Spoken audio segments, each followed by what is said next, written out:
Good morning. I just signed a request to Congress for critical security, economic, and humanitarian assistance to help Ukraine continue to counter Putin's aggression and at a very pivotal moment. We need this bill to support Ukraine in this fight for freedom, and our NATO allies, our EU partners, they're going to pay their fair share of the cost as well, but we have to do this. We have to do our part as well, leading the alliance. The cost of this fight is not cheap, but caving to aggression is going to be more costly if we allow it to happen. We either back Ukrainian people as they defend their country, or we stand by as the Russians continue their atrocities and aggression in Ukraine. Every day the Ukrainians pay for the price, and the price they pay is with their lives for this fight. So we need to contribute arms, funding, ammunition, and the economic support to make their courage and sacrifice have purpose so they can continue this fight and do what they're doing. It's critical this funding gets approved and approved as quickly as possible. In the past 2 months, Russia launched its brutal attack and has moved weapons and equipment to Ukraine. We've moved weapons and equipment to Ukraine in record speed. Thanks to the aid we provided, Russian forces have been forced to retreat from Kyiv. Doesn't mean they're not going to try to come back, but they've retreated thus far.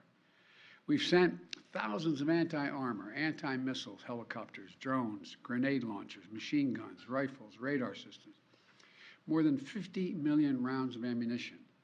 The United States alone has provided 10 anti-armor systems for every Russian tank that is in Ukraine, 10 to 1. We're providing Ukraine significant, timely intelligence to help them defend themselves against the Russian onslaught.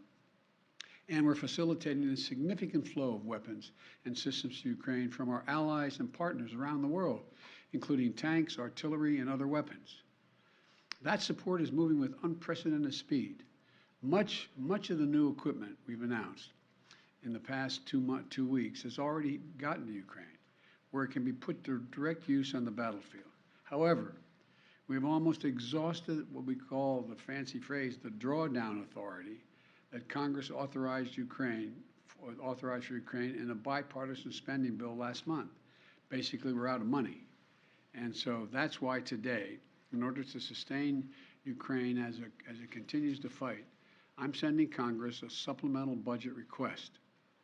It's going to keep weapons and ammunition flowing without interruption to the brave Ukrainian fighters and continue delivering economic and humanitarian assistance to the Ukrainian people.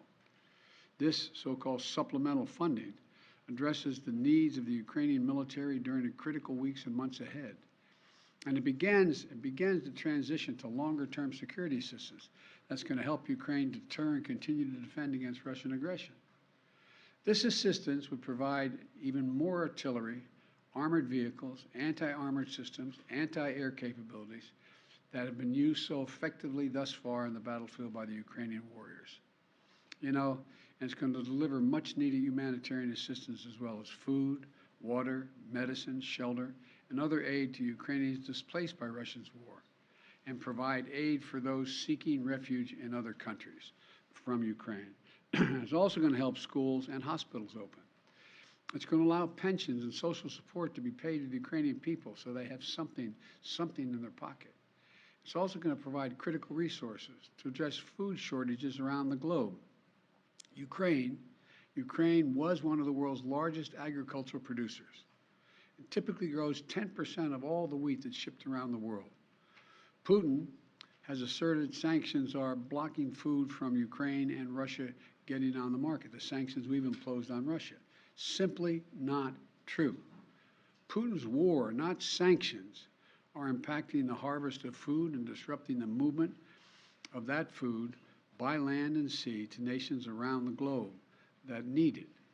This funding is going to help ease rising food prices at home as well and abroad caused by Russia's war in Ukraine. It's going to help support American farmers produce more crops like wheat and oilseed, which is good for rural America, good for the American consumer, and good for the world. And this supplemental request will use the Defense Production Act to expand domestic production and the reserve of critical materials like nickel and lithium that have been disrupted by Putin's war in Ukraine and that are necessary to make everything from defense systems to automobiles. And I hope Congress will move on this funding quickly. I believe they will.